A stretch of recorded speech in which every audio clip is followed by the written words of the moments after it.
جنوب مغربی ایشیا کا سب سے بڑا ملک جس کا دارالحکومت تہران ہے۔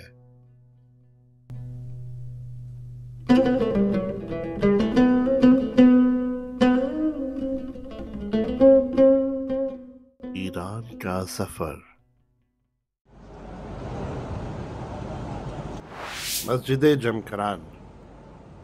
یہ مسجد اسلامی، روحانی اور سماجی تعلیمات کے ساتھ ساتھ سیاسی اور عسکری لحاظ سے بھی بے پناہ اہمیت رکھتی ہے، کیونکہ یہ مسجد امام المہدی علیہ السلام سے منسوب ہے اور اس کو مسجد صاحب عصر یا مسجد امام مہدی بھی کہا جاتا ہے، کیونکہ یہ مسجد شہر قم سے تقریباً 10 کلومیٹر کے فاصلے پہ موجود ہے۔ اس مسجد کی تعمیر کا واقعہ کتاب بحار الانوار میں جلد 53 کے صفحہ 230 میں مکمل تفصیل سے موجود ہے، جس کو میں مختصراً آپ کے لیے عرض کرتا ہوں۔ وہ منگل کی رات 17 رمضان 393 ہجری تھی۔ حسن بن مطلع جمکرانی، جو کہ اہل بیت سے محبت رکھنے والا نیک اور سچا انسان تھا، اس کو رات اچانک نیند سے بیدار کیا گیا اور بتایا گیا کہ اس کو امام وقت امام المہدی علیہ السلام نے بلایا ہے اور اس کو وہاں لے جایا گیا جہاں آج مسجد جمکران موجود ہے۔ وہاں موجود حضرت خضر علیہ السلام نے اس کو بیٹھنے کو کہا۔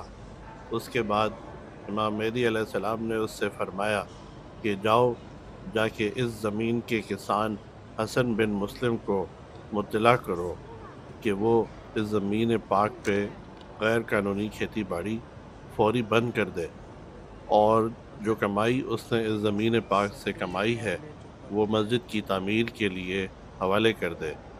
امام نے اسے بتایا کہ اللہ کی طرف سے اس کو چند بار تنبیہی نشانیاں بھی دی گئی ہیں، لیکن اس کو سمجھ نہیں آ رہی۔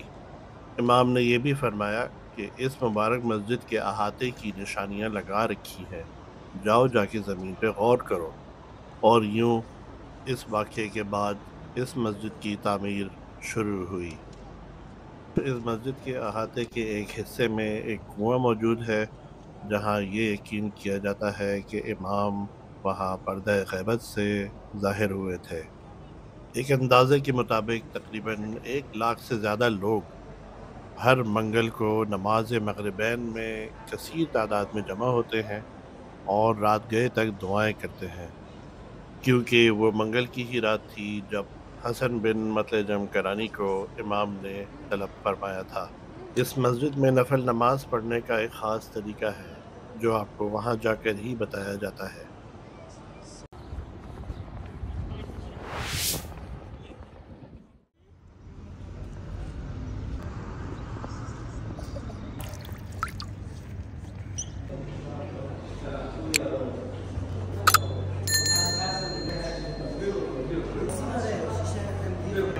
ہم سب بہت خوش قسمت ہیں جس کے حرم طاہر میں ہم زیارت کے لیے تشریف لائے ہیں، یا جن کی بلاوے پر کی دعوت پر ہم یہاں پہ پہنچے ہیں۔ اس عظیم ہستی کے بارے میں مولا امام حسین کی طرف ایک روایت ہے، فرماتے ہیں اس حدیث میں، کوئی بھی عبد العظیم حسنی کی اگر زیارت کرے وہ یا اس نے میری زیارت کی اور میری حق ادا کی۔ السلام عليك يا ابن وابل الحوائج، يا ابن صاحب المقامات والمعارف، السلام عليك يا ابن النبأ العظيم، يا ابن الكاذب الكاذب، يا من زاره سيدنا عبد العظيم، السلام عليك يا أخ الرضا الغريب، يا حبيب ابن حبيب، يا ذا النسب الحسيب، السلام عليك يا سيدي ومولاي يا حبيب.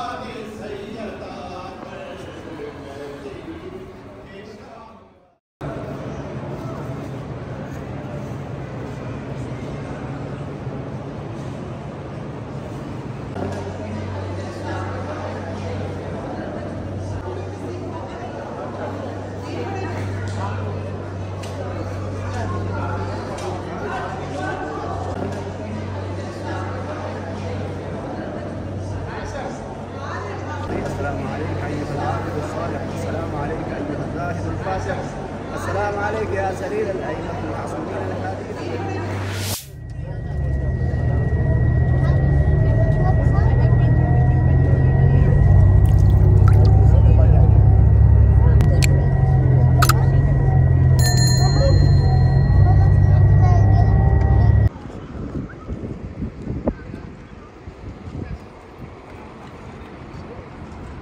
یہاں کی جو ہسٹری ہے، بی بی شیخ بانو جو ایک روایت کے مطابق کربلا کے جنگ میں شریک تھے، وہ اپنے حصہ ادا کر رہے تھے۔ جب جنگ سے جو ہے فارغ ہو گئے، تمام اسیران کربلا کو جو ہے ایک ہی رسی میں باندھ کے لے کے آ رہے تھے، رات ہو گئی۔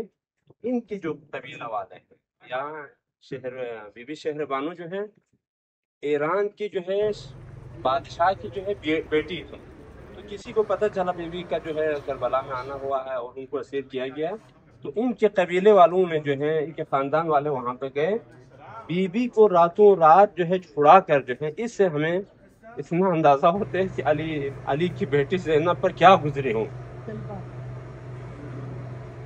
ہر ایک آ کر جو ہے اپنے جو خاندان کے لوگ تھے ان کو لے کے آ رہے تھے، تو بی بی شہر بانو جو ہے ان کے جو خاندان کے لوگ رات کو جو ہے قافلے پر جو ہے داؤ لگا کے جو ہے ان کو چھڑا دیا۔ جب بی بی کو جو ہے ایران میں لے آئے، تو بی بی نے فرمائی کہ امام حسین کی شہادت کے بعد میں کسی شہر میں کسی جگہ پر زندگی کرنا میں پسند نہیں کرتی، مجھے ایسے جگہ پر لے جائیں اور وہ جو وہاں پر کسی فرد کا آنا جانا نہ ہو۔ تو بی بی اسی مقام پر تشریف لے آئے اور روپوش رہے، کسی سے آنا جانے کا کوئی وہ نہیں تھا۔